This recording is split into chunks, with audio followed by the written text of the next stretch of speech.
Buenos días. Nos encontramos constituidos en la sala de juicios orales de la ciudad de Tuxtla Gutiérrez, Chiapas, a efecto de llevar a cabo la audiencia de vinculación a proceso solicitada por el agente del Ministerio Público de la Federación dentro de la causa penal 01-2004, para lo cual solicito a las partes se individualicen. Ministerio Público, ¿quién comparece? Sí, señoría. Por la Fiscalía, el licenciado Jesús Sánchez López, adscrito a la Fiscalía especializada en homicidios, con número de Gafet 0023 y con datos debidamente registrados ante este tribunal. ¿Quién lo acompaña? Por parte de la Fiscalía, el licenciado David Casat Pinto, adscrito a la Unidad Especializada en Homicidios de la Procuraduría General de la República, con gafete de identificación 000-125, con datos previamente registrados ante esta autoridad. Gracias. Defensa, por parte de ustedes, ¿quién comparece? Licenciado Humberto Nuricumbo Figueroa, abogado particular por parte de la defensa, con número de cédula profesional 11.026.000, expedida por la Secretaría de Educación Pública, con datos previamente establecidos ante este tribunal. ¿Quién lo acompaña? Licenciado en Derecho, José Carlos Correa Tobilla, abogado particular de mi defenso, con cédula profesional 253428, con datos de identificación previamente registrados ante este tribunal. Gracias. Reunidos los requisitos que establece el Código Nacional de Procedimientos Penales sobre la individualización y una vez reunidos estos requisitos, le cedo el uso de la voz a la Fiscalía para que manifieste lo que a su derecho convenga. Gracias, señoría.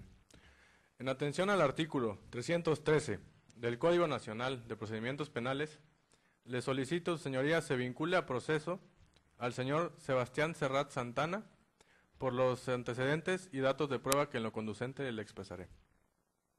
Adelante. Sí, gracias.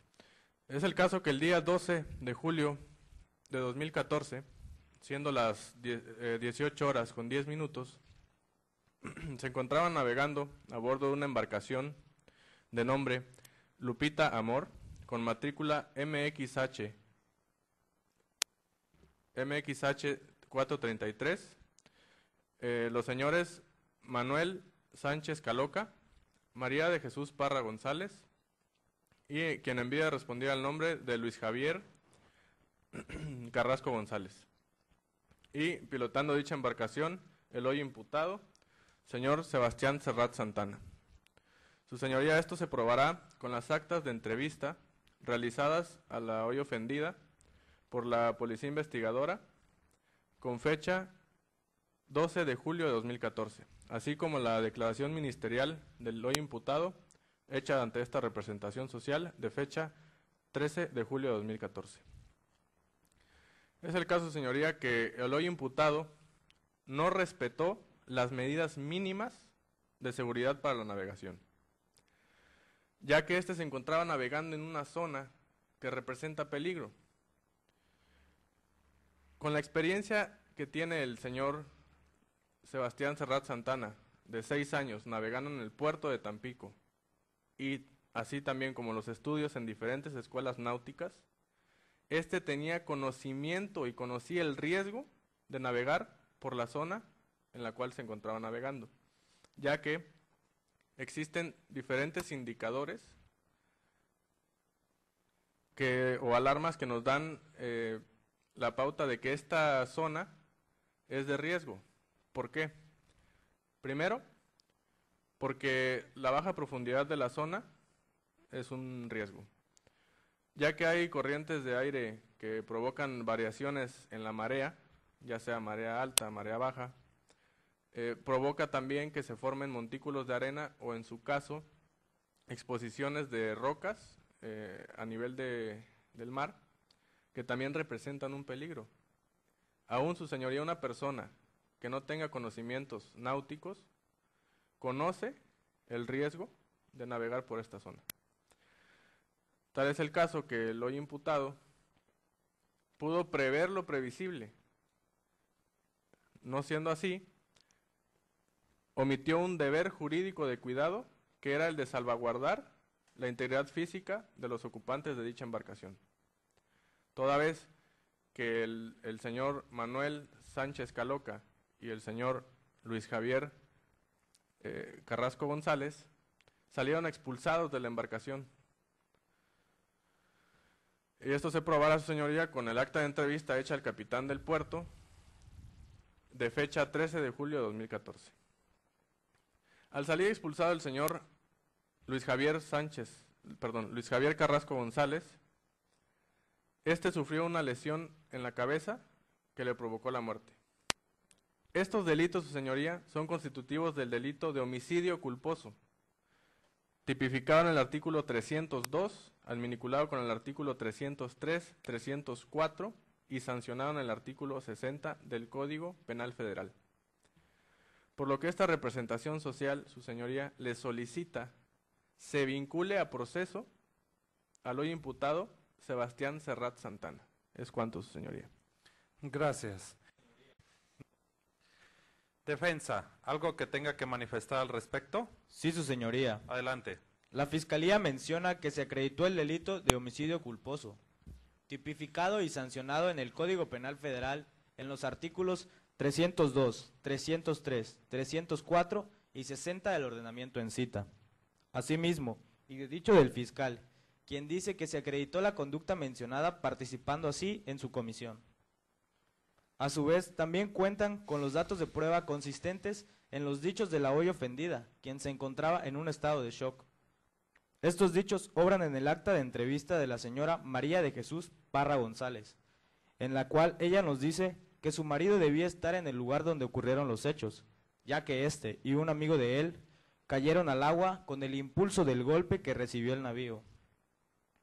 Estos datos no bastan ni son suficientes para acreditar la conducta antes mencionada a mi defendido, el señor Sebastián Serrat Santana. A su vez, esta defensa cuenta con los datos de prueba que consisten en el acta de entrevista al capitán del puerto, Manuel González Álvarez, en el cual nos podemos percatar que mi defendido en ningún momento trató de huir del lugar de los hechos, ya que él únicamente se encontraba realizando los trabajos para salvaguardar la integridad física de los tripulantes del barco, y más aún de la señora hoy ofendida, quien se encontraba en un estado muy alterado. También contamos con la declaración de mi defendido, el señor Sebastián Serrat Santana, en la cual podemos advertir que cumpliendo con el deber jurídico de cuidado, al checar el radar para ver si no había nada con lo que posteriormente fuesen a golpear, accedió a las súplicas del hoy occiso, ya que, con el miedo infundado por su jefe al decirle que lo iba a correr del trabajo si no hacía todo lo que estas personas le decían, puesto que este es el único medio de vida que tiene él para mantener a su familia desde hace más de 6 años, accedió a llevar la embarcación a la orilla. Es por eso que, con fundamento en lo dispuesto por el artículo 319 del Código Nacional de Procedimientos Penales, solicito la no vinculación a proceso al señor Sebastián Serrat Santana, porque con los datos que la Fiscalía ofrece no se logra alcanzar el requisito obtenido por el artículo 16, párrafo 3 constitucional, como lo es la inobservancia del deber de cuidado. También, teniendo aplicación la exclusión del delito, tipificada y sancionada en el Código Penal Federal, en el artículo 15, fracción 3, inciso B, es por eso, su señoría, solicito la no vinculación a proceso en favor a mi defendido, Sebastián Serrat Santana.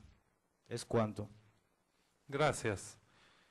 Este juzgado de control, una vez analizado los antecedentes y datos de prueba vertidos por ambas partes, se procede a vincular a proceso a Sebastián Serrat Santana por el delito de homicidio culposo previsto en los artículos 303 con relación al artículo 303 y 304 y sancionados por el artículo 307 en relación con el 60, todos del Código Penal.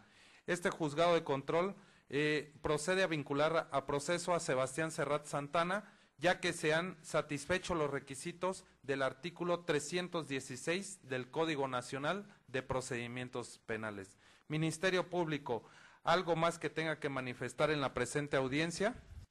Sí, su señoría. Con fundamento en el artículo 154 y 158 del Código Nacional de Procedimientos Penales, se pide que se abra a debate la imposición de medidas cautelares.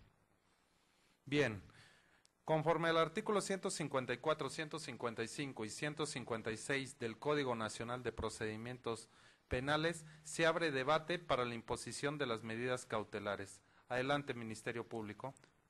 Honorable juez, dadas las circunstancias de los hechos que hoy nos ocupa, esta Fiscalía pide la imposición de medidas cautelares para salvaguardar la integridad de la señora María de Jesús Parra González, puesto a la responsabilidad del Estado de Derecho neoconstitucional de salvaguardar y proteger todos los derechos humanos que habla nuestra Constitución y que el mismo integra los derechos del imputado. Esta Fiscalía, después de haber analizado tanto objetiva como subjetivamente, pide la imposición de 4 medidas cautelares, con fundamento en el artículo 155 del Código Nacional de Procedimientos Penales, la cual, como primer medida cautelar que pedimos, es la fracción primera, la cual habla de comparecer ante autoridad que usted mismo fije. Esto es simplemente para garantizar que el hoy imputado esté durante todo el proceso. La segunda medida cautelar que se pide que se imponga es la fracción segunda, la cual nos habla de una exhibición de una garantía económica. Esto es para la indemnización de la muerte del señor Luis Javier Carrasco González y sus gastos funerarios, puesto a que dejó en total desprotección a la señora María de Jesús Parra González porque era una fuente de ingresos importante para su casa. La tercera medida cautelar que se pide que se imponga es la fracción quinta, la cual nos habla de la prohibición de salir sin autorización de la localidad o ámbito territorial que usted mismo fije. Esto es para garantizar que no se sustraiga de la justicia y acuda a juicio, puesto a que en datos de prueba que obran en la carpeta de investigación nos señala que tiene un domicilio habitual en la ciudad de Boca del Río, Veracruz, mientras que en esta ciudad solo tiene una residencia. Esta medida cautelar no va a afectar en ningún momento su ámbito laboral, puesto que es simplemente para pedirle autorización a usted, juez, que salga durante un ámbito territorial que usted mismo fije. Además, se pide la fracción octava, la cual nos habla de la prohibición de acercarse a las víctimas o ofendidos, además de los testigos, siempre y cuando no se transgreda el estado de defensa. Esto es simplemente para garantizar que no se causen más daños y no solo se protege a la señora María de Jesús Parra González, sino también al hoy imputado. Además, no se genera la exclusión del delito que señala la parte contraria, puesto a que si es cierto que el hoy imputado se acercó por petición del hoy occiso, este pudo negarse debido a su experticia de 6 años, 6 años. Por eso, señor juez, estas medidas cautelares van de acuerdo al principio de proporcionalidad que nos habla el artículo 156 del Código antecitado. Por tanto, por todo lo antes mencionado, se pide con fundamento en el artículo 157 del Código Nacional de Procedimientos Penales la imposición de las medidas cautelares antes mencionadas. Gracias, es cuanto. Gracias. Defensa, ¿algo que desee manifestar al respecto? Juez. Adelante. Su señoría, esta defensa no considera pertinente la aplicación de medidas cautelares en contra de mi defenso, el señor Sebastián Serrat Santana. Todo esto en alusión a que no van acorde con el principio de proporcionalidad que establece el artículo 156 del Código Nacional de Procedimientos Penales. De igual forma, el fiscal del Ministerio Público tampoco cuenta con la objetividad necesaria para aclarar los hechos que ha mencionado, y mucho menos, y con mucha más razón, no tiene dato de prueba alguno para la imposición de estas medidas cautelares. Esto es así, ya que en la primera medida cautelar solicitada por el fiscal podemos observar que se sale completamente del contorno legal, puesto que es lesiva para mi defenso. Pues, si bien es cierto, se le obligará a que asista en reiteradas ocasiones ante la autoridad que usted designe, afectando por completo su patrimonio y su economía, y de igual forma dependen directamente de él, su mujer y su menor hijo.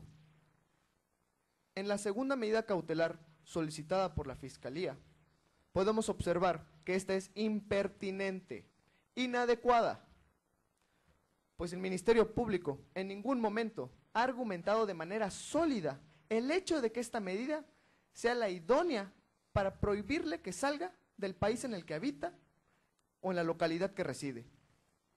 Tampoco obra dato de prueba alguno que haga mención de que mi defenso haya viajado con antelación a país extranjero, ni dentro de la bitácora del señor Sebastián obra dicha actividad. También debemos de advertir que con esta medida cautelar se afectará de manera directa a su esposa y a su menor hijo, porque dependen del señor Sebastián. No impidamos que mi defenso trabaje. En la tercera medida cautelar solicitada por el agente del Ministerio Público,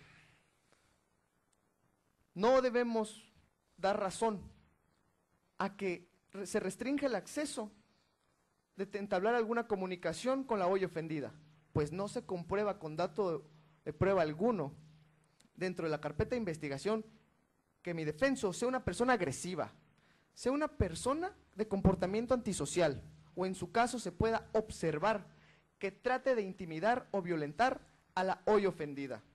Caso contrario, esta defensa cuenta con la carta de buena conducta expedida por la Capitanía del Puerto y de igual forma con la testimonial a cargo de su esposa, en la que hace mención que mi defenso es una persona pasiva. Por último, su señoría, la cuarta medida cautelar solicitada por la Fiscalía es impertinente. Tal es el caso que consiste en una garantía económica, lo que es la reparación del daño. No es operante, ya que existe un excluyente del delito, consistente en que el titular del bien jurídico tutelado otorga su consentimiento para realizar una acción distinta a la que tenían señalada. Tal es el caso que esta hipótesis se actualiza en el artículo 15, fracción tercera, apartado B del Código Penal Federal, por lo que mi defenso no es penalmente responsable de los hechos que hoy nos ocupan. Y de igual forma, tampoco deben de aplicarse ni imponerse las medidas cautelares antes mencionadas. Es cuanto, su señoría. Gracias. Para efectos de resolver sobre la solicitud de medidas cautelares, voy a decretar un receso de 5 minutos. Por favor, pónganse de pie.